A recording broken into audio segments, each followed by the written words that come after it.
histori të patreguara kemi që duke u bërë bashkë mund t'i tregojmë të gjitha. Do të shtoja diçka. Ne këtë vit, se nisa të përmendnja, organizuam 2 konferenca kushtuar kontributit të partizanëve italianë në luftën e dytë botërore, si pjesë e luftës e ushtrisë nacionale shërimtare tek ne. Një konferencë përkujtimore ne e zhvilluam në Bulqiz, sepse në Çerenes është vrarë komandanti i batalionit Ercilio Cardinali dhe partizantë të tjerë italianë në përbërje të brigadës parë. Ishin prezent dhe folën Francesco me vllajën e vet dhe ishte një gjë e veçantë për konferencën. Ishte përkujtimore vërtet, po ju bën nderime tamam dhe u fol gjëre gjatë dhe me hollësi dhe me dokumente për kontributin e batalionit Antonio Gramsci, për shpjegimin e emërtimit, pse mori këtë emër ky batalion e të tjera dhe pse luftëtarët italian ju bashkuan luftës antifashiste nacionale shqiptare. U mirë prit dhe kanë qenë bashkëpunues Bashkia e Bulqizës dhe Organizata e Veteranëve në Bulqiz, që ishte një arritje shumë e bukur. Gjë e bukur ishte ekzekutimi i hymnit, dua të them dhe këtë. E pra hymni dua të di, kush e ka bërë hymnin? Se ju më thatë, ju ma sollët hymnin, unë dëgjoja për herë të parë, si ishte historia? Atëherë, teksti i hymnit është me autorsi italiane. Muzika është e Tish Dais. E kemi tekstin e hymnit? E kemi, sepse kemi pentagramin.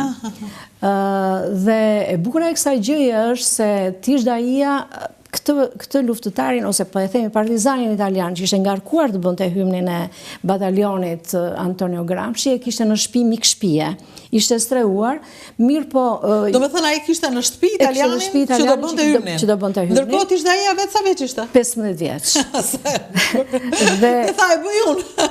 Dhe vërtet kështu është në kujtimet e veta, që po e bëj unë, tha njerë, këtë muzikën e himnit të batalionit Antonio Gramsci dhe vërtet e realizoj. Mirë po thot, unë ja dhash partiturën italianit, po me dyshimin që ai nuk do kishe besim tek unë, që ky djalosh kaq i vogël do bëj hymnin e një batalioni, dhe ky hymn është i vetmi për këtë nivel formacioni në luftën antifashiste nacionale shqiptare. S'ka batalionet të tjerë me himne, siç është batalioni Antonio Gramsci.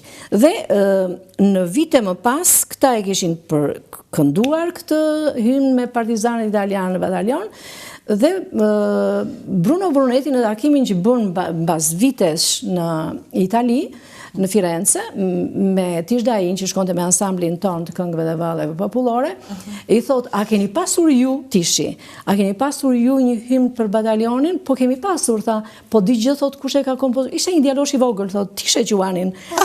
Po Tishi jam unë, thot ai, dhe takohen si miq që kanë qenë një në kohën e luftës dhe mbas shumë vitesh, shumë e bukur. Dhe e forta është se këtë himn ne bëm të mundur ta dëgjonim në këtë konferencë, fal prap bashkëpunimit të një shqiptari me një italian. Do me thënë, shqiptari emigrant në Itali dhe italiani që bëri çmos që të bënte pentagramin të dëgjueshëm, jo vetëm të dëgjueshëm me instrumenta muzikore, po edhe të interpretuar me kor. Kështu që ishte një gjë shumë e bukur. Dhe them që dhe popujt, pavarësisht regjimeve, pavarësisht politikave agresive, fashiste, pushtuese të tjera, popujt e gjejnë gjuhën e bashkëpunimit. Dhe me të drejtë, shqiptarët arritën të strehojnë këta 20.000 italian, që ata e ndjen vetën si pjesë të familjeve të tyre, si shtat juve dhe ai është në varezat e njerëzve të gjakut tuaj.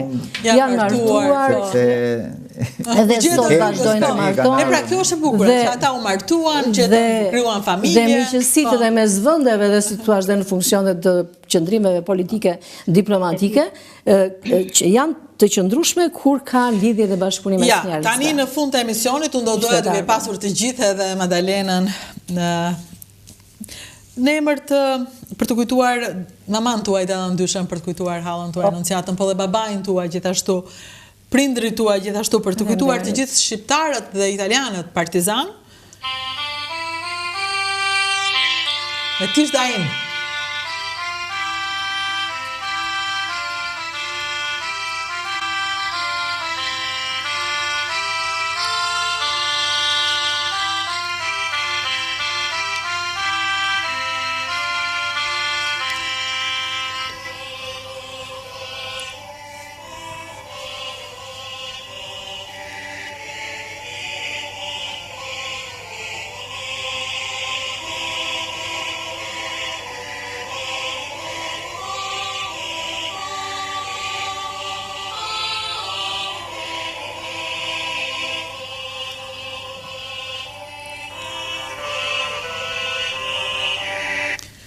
Shpirtrat e tyre na shohin nga larg, edhe bekojnë miqësinë mes popujve që janë fëqiq, po janë miq, janë vëllezër që kanë ndarë edhe vazhdojnë të ndajnë.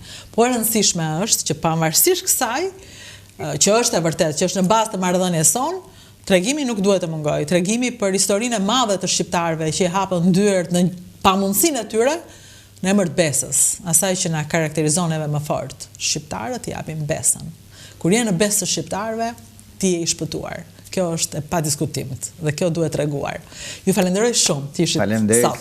Faleminderit që na Miru takofshim përsëri se unë jam e sigurt që është një temë e cila ngacmon dhe do tregohet. Në fund të fundit jemi në 80 vjetorin e çlirimit atë dheut. Është momenti për të treguar çfarë heroizmash kemi bërë në emër të karakterit tonë të jashtëzakonshëm si shqiptar. Kështu që faleminderit. Madalena, faleminderit gjithashtu.